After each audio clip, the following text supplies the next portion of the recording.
प्रणाम। हर हर महादेव।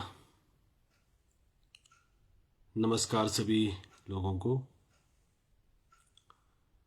आज मैं फिर आप लोगों के बीच आया हूं और कुंडली के चतुर्थ भाव से संबंधित जो भी प्लादेश शास्त्रगत है उसके विषय में थोड़ा चर्चा करने के लिए। तो आप लोग इसको शेयर जरूर करें, कमेंट्स जरूर करें, फॉलो भी करना है।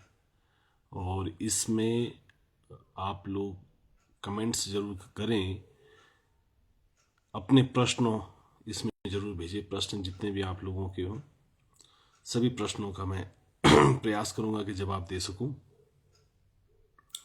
तो आज चतुर्थ भाव पर चलते हैं। तो चतुर्थ भाव कारक चंद्रमा और बुध माना गया है।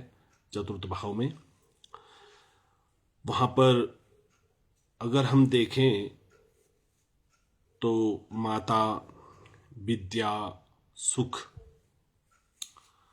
यात्रा, वाहन, मकान, जमीन जायदाद, जाति, गुण, सामाजिकता, व्यवहार भी वहीं पर देखते हैं।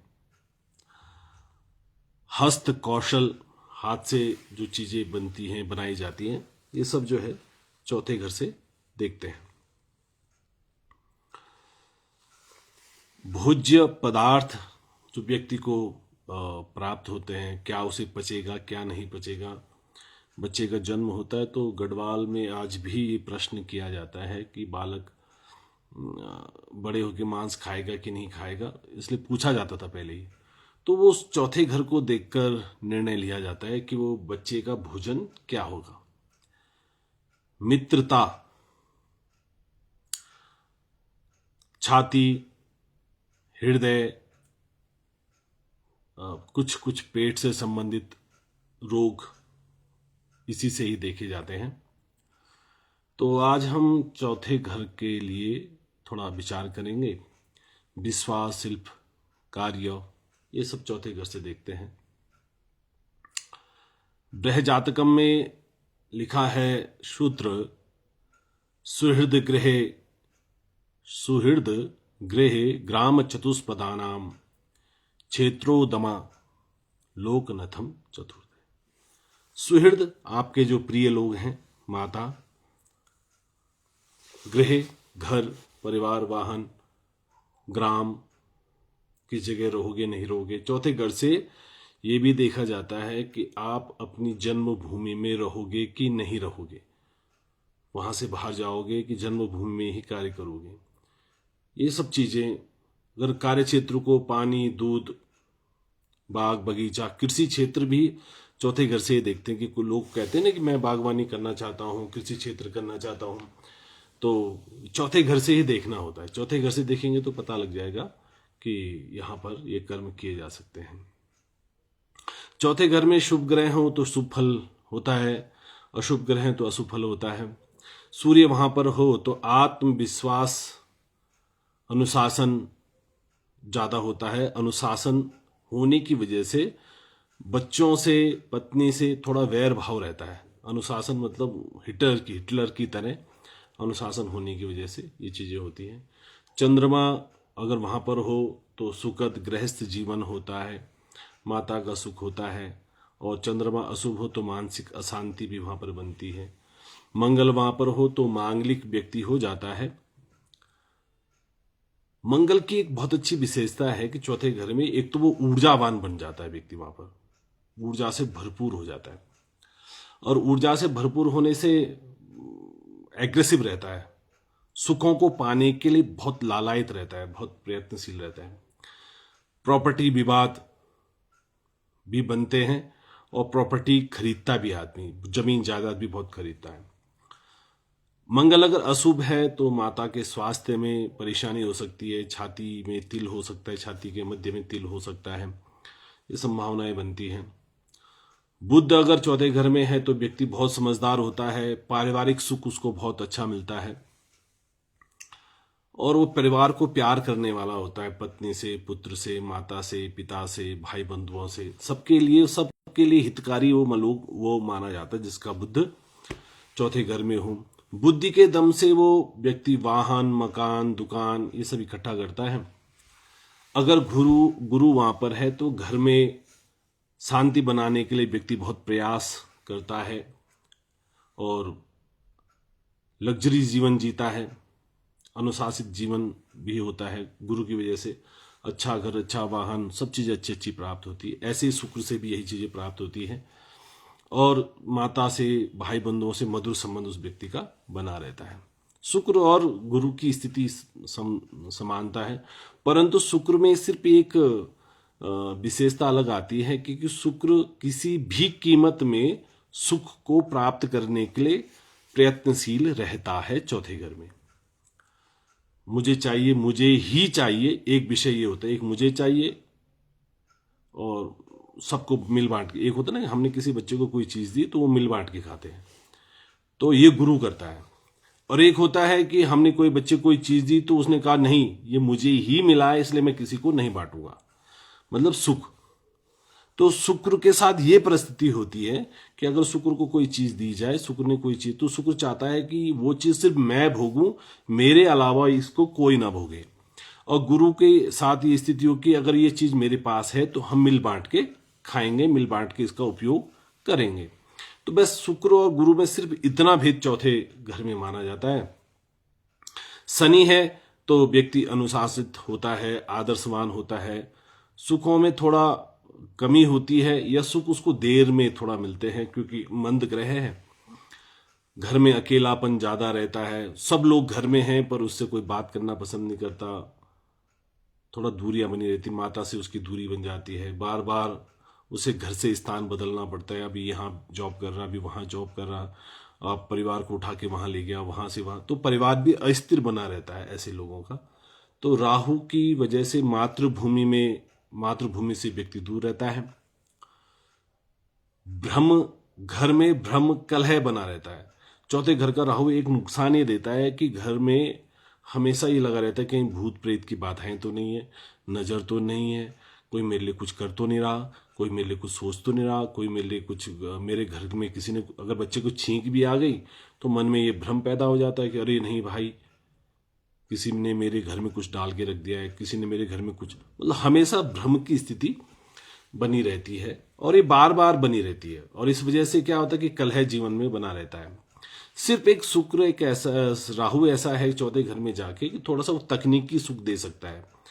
तकनीकी सुख मतलब आप जो है तकनीकी कार्य बहुत अच्छे ढंग से कर सकते हैं। अगर केतु वहां पर हो तो धन, परिवार में असंतुष्टता आपकी वजह से ज्यादा बनी रहती है। अगर चौथे घर में केतु है तो अगर अच्छा नहीं है, अच्छे स्वभाव का नहीं है और अकेला पड़ गया, राहु भी अकेला पड़ गया और केतु भी अकेला पड़ गया तो बहुत नुकसान देता है। तो नुकसान ये देता है कि सबसे पहले असंतुष्टता बनी रहती है, पति पत्नी, माता पिता, भाई बंधुओं से असंतुष्टता ज्यादा बन जाती है और सुख में फिर कमी महसूस, मतलब आपके पास बहुत सुख, केतु के होने से एक और नुकसान है कि अगर बुरा केतु है तो सुख तो बहुत है परंतु सुख के साथ ये महसूस होता है कि भाई अभी भी कम है, संतुष्ट नहीं होता आदमी, असंतोष ज्यादा रहता है व्यक्ति के अंदर।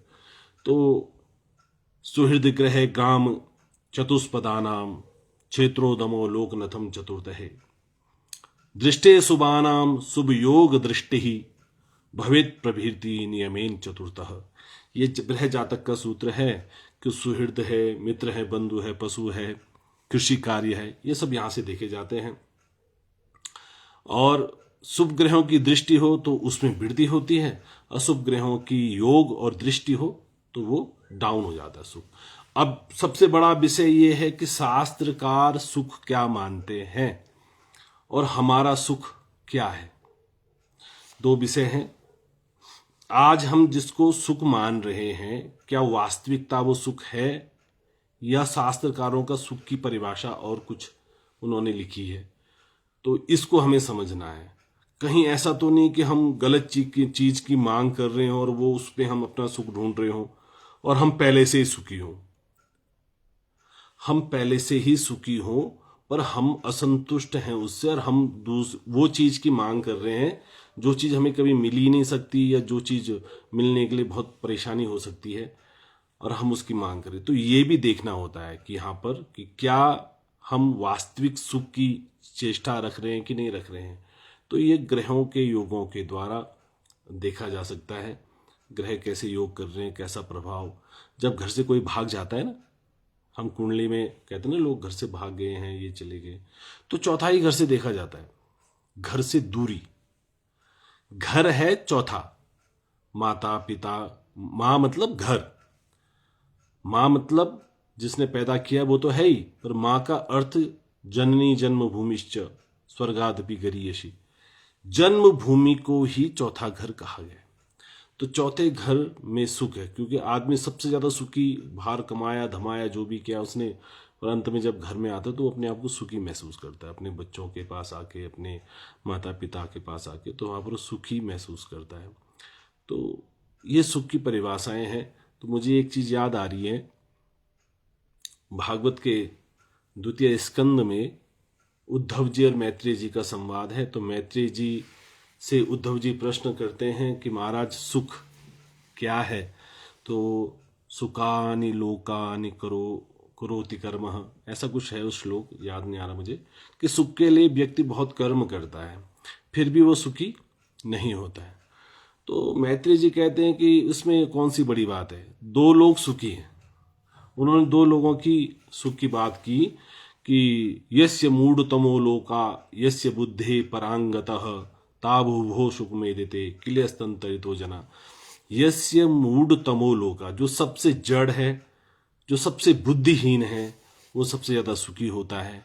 और या यस्य बुद्धे परांगतः, जो सबसे तेज बुद्धि का व्यक्ति है, वो सुखी होती है।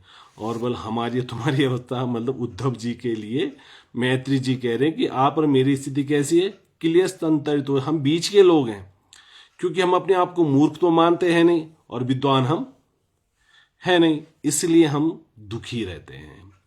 स्वीकार करना, चौथे घर से स्वीकार करने की भावना, ये मैंने श्लोक इसलिए कहा क्योंकि स्वीकार, मैं जैसा हूं वैसा स्वीकार कर लेने में संतुष्टि और सुख मिलता है। अगर मैं वास्तव में ठीक बुद्धि का नहीं हूं तो स्वीकार कर लेना चाहिए, हाँ यार ठीक है, मेरे से नहीं हो पाएगा। तो ये बहुत बड़ा विषय, तो स्वीकार कर लेना भी चौथे घर से देखते हैं। और तर्क की भावनाएं नहीं, जिद, मैं ही सबसे परे हूं, मैं ही सबसे बड़ा हूं, मैं ही सबसे बुद्धिमान हूं, तो कुंडली के चौथे घर से ये विषय भी देखते हैं। और अभिमान भी चौथे घर से देखा जाता है, व्यक्ति के अभिमान का। तो इसलिए ज्योतिष में कुछ ऐसे विषय हैं जिन विषयों को मैं आपके सामने कोशिश करता हूं लाने की। और झूठ फरेब भी यहीं से, झूठे आरोप, कलंक जिसे कहते हैं ना, जीवन में कलंक लगते हैं तो चौथे घर से ही लगते हैं। सुखों की प्राप्ति के लिए व्यक्ति हमेशा उटपटांग काम कर जाता है, इस वजह से उसे कलंक भी लग जाते हैं। तो सबसे बड़ा झंझट 4 हमारे यहाँ पुरुषार्थ हैं, धर्म, अर्थ, काम और मोक्ष। कितना विचित्र विषय है। पहला घर है हमारा लग्न, लगन है तनु, धर्म, शरीर धर्मम, शरीर ही धर्म है, शरीर को हम स्वस्थ रखेंगे तो धर्म हम कर सकते हैं। तो सबसे पहले शरीर को स्वस्थ रखना है। फिर है धर्म, धर्म के बाद आता है अर्थ, दूसरा घर। अर्थ मतलब धन, अर्थ मतलब हमारा जन्म का अर्थ क्या है, हमें क्यों जन्म मिला है, दूसरा घर। तीसरा धर्म, अर्थ, काम, काम का मतलब पराक्रम, पराक्रम होगा तो ही तो काम कर पाएंगे, साहस होगा तो ही तो काम कर पाएंगे। और जब हमें धर्म मिला, जब हमें लक्ष्य मिल गया, तो लक्ष्य में चलने का जो काम है साहस ही कर सकता है, इसे काम बोलते हैं। काम वासना से संबंधित नहीं है। अब धर्मात्मा ऋषि लोगों ने 4 पुरुषार्थों में अगर काम डाले, तो काम का अर्थ ये नहीं है कि हमें सृष्टि का सृजन करना है। काम का अर्थ है कि हमें उस लक्ष्य की पूर्ति करनी, उस अर्थ की पूर्ति करनी है जो हमें मुख्यतः मिला है। क्या मिला है? अंत में चौथा है मोक्ष। मोक्ष है संतुष्टि, सुख। तो सुख का सबसे बड़ा सूत्र है संतुष्टि। येन केन प्रकारेण, जो हमें मिल गया है भगवान की कृपा से, ऊपर वालों की कृपा से। क्योंकि मिलना जो भाग्य में मिलेगा तो वही, बाकी तो फालतू ही जीवन में झंझट पड़े रहेंगे। हम दूसरे को देखे तरसते रहेंगे, उसके पास वो है मेरे पास वो नहीं है। अगर भाग्य में होगा तो ही मिलेगा, भाग्य में नहीं है तो नहीं मिलेगा। बहुत प्रयास करते हैं लोग, बहुत मेहनत करते हैं। हम अपना जीवन, या हम जो लोग देख रहे हैं, हम अब सब अपना जीवन देख ले, हमें उतना ही मिला है जितने के हम लायक हैं, उतना ही मिला है। और उस दिन हम दुखी हो जाते हैं जिस दिन हम दूसरे के सुख की ओर दृष्टि डालते हैं। तो दूसरे की सुख की ओर जब हम दृष्टि डालते हैं तो हम दुखी होते हैं। इसलिए भगवान से बहुत बड़ी कृपा होनी चाहिए हम पे, या भगवान के प्रति हमारा धन्यवाद होना चाहिए कि जो उसने दिया है वो हमें हमारे लायक, हमारी बुद्धि, हमारे स्तर से दिया है। अधिक की चाह व्यक्ति को ले डूबती है, और वर्तमान सुख भी वो भूल जाता है, और वर्तमान सुख भूल जाता है, और भविष्य की चिंता में इतना पड़ा रहता है कि वर्तमान के जितने भी सुख सुविधाएं सब भूल भाल के वो आगे बढ़ जाता है। तो जहां उसको जो भोगना चाहिए था वो भी नहीं भोगा, जो उसको करना चाहिए था नहीं कर पाए। तो चतुर्थ घर हमारा इतना बड़ा घर है, इसमें बहुत कुछ देखा जाता है। तो आज मैं आप लोगों के सामने कुछ रखा है। आप लोगों के प्रश्न मुझे इंतजार रहेंगे। पूनम राधे मंगाई जी नमस्कार, प्रणाम। आप लोग स्वस्थ होंगे। सत्येश्वरी देवी जी, सास जी प्रणाम। रोशनी भट्ट जी, भाभी जी प्रणाम। आप लोगों को, आप लोग यहाँ पर कमेंट जरूर करें। आप लोगों के जो भी लोग देख रहे हैं इसको शेयर, लाइक, फॉलो जरूर करना है, और बताएं कि आप लोगों के प्रश्न क्या हैं। प्रश्न करते हुए झिझकना नहीं है, सरलता से प्रश्न करने हैं।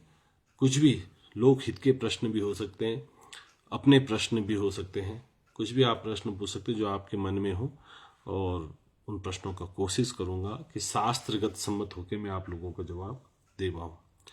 तो आप लोगों को स्वस्थ रहना है, आनंद रहना है। प्रणाम। हर हर महादेव। जय श्री राम।